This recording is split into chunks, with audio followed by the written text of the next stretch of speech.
When I first started researching for van life, one big question I kept on coming up with was moisture and condensation.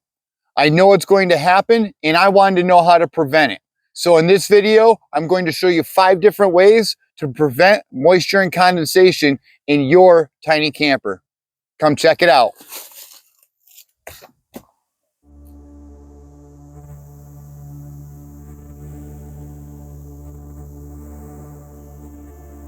Hey, make sure you stick around to the end of the video and I'll show you guys one thing that I purchased that I can't stand. And I'm also going to talk to you guys about one item that I definitely am going to spend the money on. So stick around to the end.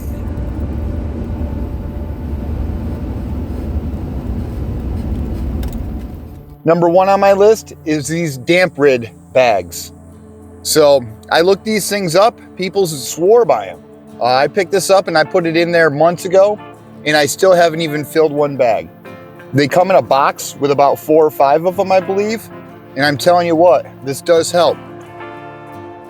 You're seeing right here what it does is collects the water. It has like a salt type substance up top that pulls in the water, collects it and traps it down below. Once it gets above the line, you discard it and throw it away. I've had this in here for months, collecting it all winter long. And it's still, I'll have to be switching it here within another couple of weeks, I'm assuming, but I might even get another month out of that. So these are the damp rig bags. All right, so this one I probably think is about the most important one in my opinion because of what our body heat produces throughout the night. And especially when we're in New York in these kind of cold climates and we're putting all these really heavy, thick blankets on top, is a mattress moisture barrier. So I got it right online. Again, it's called a mattress moisture barrier. Highly worth it. Little bed spring if you want to call it comfort. It also gives air in between so this whole mattress can breathe. Okay, so another thing that I've done is kept a moisture meter in there with my thermometer. You know, I always want that temperature, plus everything that I'm looking at is like Celsius. So I just needed that good conversion. So I went right on Amazon, got a 3-pack of one of these for really cheap. And now I have not only my Celsius, my Fahrenheit, and my moisture control to see exactly how much moisture I have in there and if it's comfortable. So moisture meter was huge because that way I know what to do next, which are the following 2. And this I usually keep right up next to that damp rig bag, but as I just went to go look for it, it'd fallen down. So I need to get a couple more pieces of double-sided tape or actually screw this thing in. So, but for now, I'm putting it back on that double-sided tape. All right, so as I was saying, right behind the damp rig bag is where I keep that thermometer.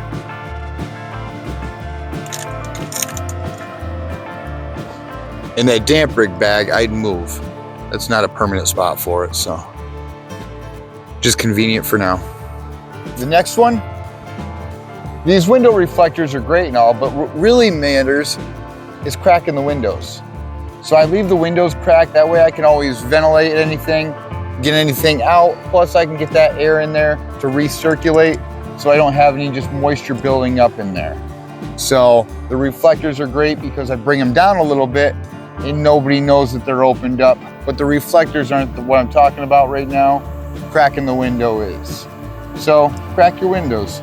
It really helps. Or get a max air fan or some kind of vent in the roof. I do have that as well. Right in the center, I have my max air vent. So I use that too. But again, cracking the windows, it works. Getting the window deflectors, nobody even knows they're open. All right, next is my diesel heater. So when I first started, I had a Mr. Buddy. My diesel heater is tucked in underneath my kitchen area, so I'm not going to get into that and show that to you, but that's why I'm showing you the diesel heater controller up there. When I first started van life, I just had a Transit Connect. I grabbed a Mr. Buddy and it worked. But I was soaked in there. It'd get moisture all over my roof. I'd take a towel to it every day. It was just kind of a nightmare. So, I mean, it did keep me warm. It worked. I had to ventilate it. It went through too much propane and it was wet, moist heat. I just didn't like it. So I was really adamant about getting in the diesel heater in this van, and that's been a blessing for me. So that's definitely a huge savior for me as far as that goes, because it is a really dry heat source, and it helps me anytime like something gets a little moist in here, a little wet, like damp clothes or damp boots, wet carpet. I just turn that diesel heater on, crank it right up, and tends to dry stuff out quick for me for the most part. So that diesel heater's been a savior for me this winter, and probably the reason why I'm still camping out all year and still living in this thing every day.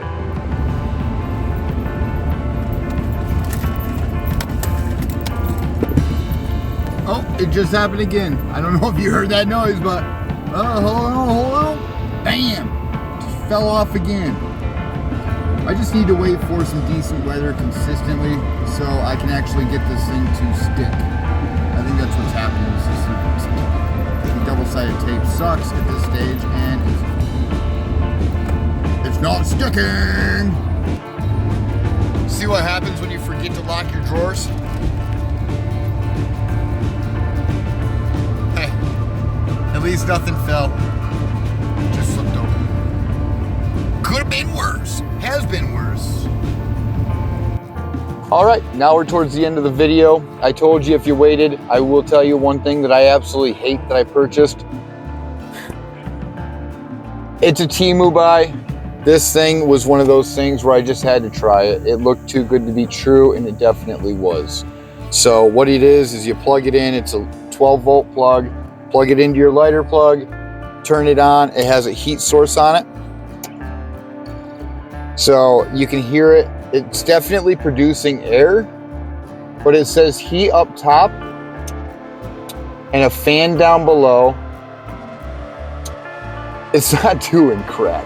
It doesn't do anything for me. It's supposed to help defrost this a lot faster, but it doesn't. So I've given it many chances. I didn't spend much money on it, and I keep on hiccuping, but I had to try this thing. I had to see if it was going to work. I'm literally waking up with condensation every day on this windshield. It's just a pain right in the butt. So I will come up with some kind of conclusion for that, which is the last thing I'm going to tell you. So the last thing that I'm going to buy, or the last thing I'm looking into, it cost $50, so I wasn't going to do it unless I really thought it was worth my time and worth the value. And now, after doing this every single day with either a rag or a scraper inside the van, I am going to actually invest in one of those vacuum scrapers or vacuum squeegees. I will share the links below to everything that I was talking about and discussing today, just in case you guys are interested in getting into them. If I'm missing something, let me know. There's a lot more I could get into as far as like insulation with the van, and just making sure that you turn on your defrost. So there are a bunch of other things, but these are what work for me right now. I've been living in the van for a year, so it works. Why change it? I am going to get that squeegee vacuum, and I can't freaking wait now that I've finally mentally committed to it. So I can't wait to let you guys know how that works too.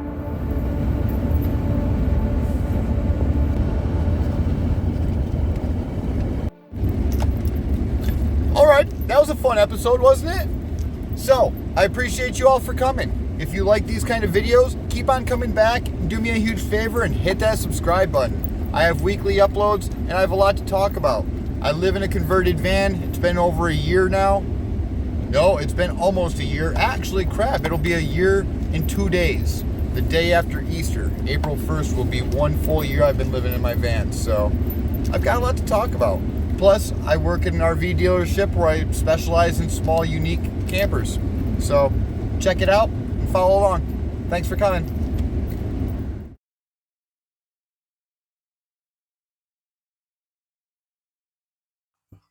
Awesome, awesome feature. My stupid phone.